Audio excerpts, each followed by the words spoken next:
अफगानिस्तान में मुस्तहकम हुकूमत देखना चाहते हैं। मसाइल के हल में वहाँ के तमाम धड़े शामिल हों।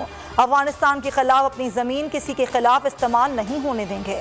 वज़ीर इत्तलात फवाद चौधरी का बयान। कहा, पाक अफगान बॉर्डर पर 90% बाड़ लगा चुके हैं। हमने अफगान तालिबान को अफगान हुकूमत और अमरीका से बातचीत के लिए आमादा किया।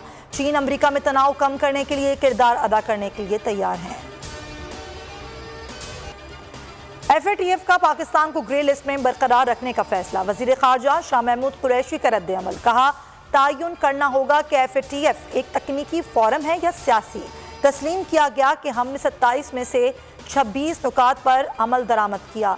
ऐसी सूरत हाल में ग्रे लिस्ट में रखने की कोई गुंजाइश नहीं बनती। बाज़ क़ुव्वतें ये चाहती हैं कि पाकिस्तान के सर पर तलवार लटकती रहे। अदालतों में ताख़ीरी हरबों से मुकदमात में इल्तिवा ख़त्म करने के लिए इस्लामाबाद हाई कोर्ट का बड़ा इक़दाम। वकीलों की मुंशी या क्लर्क सिविल कोर्ट में पेश होकर तारीख नहीं ले सकेंगे। मातहत अदालतों को ख़त इरसाल। ख़त में कहा गया है कि वकला की जगह क्लर्कों के पेश होने की प्रैक्टिस ख़त्म की जाए।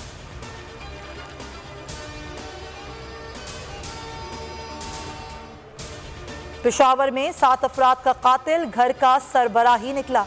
मरकजी मुल्जिम इब्राहिम गिरफ्तार। CCPO के मुताबिक मुल्जिम ने गैरत के नाम पर बीवी, 3 बच्चों, चचाजाद भाई की बीवी और बच्चे को कत्ल किया।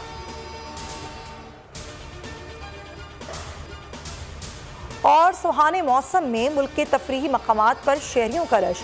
लाहौर की सैरगाहों में आवाम का सैर सपाटा। अयूबिया नेशनल पार्क भी सयाहों से भर गया।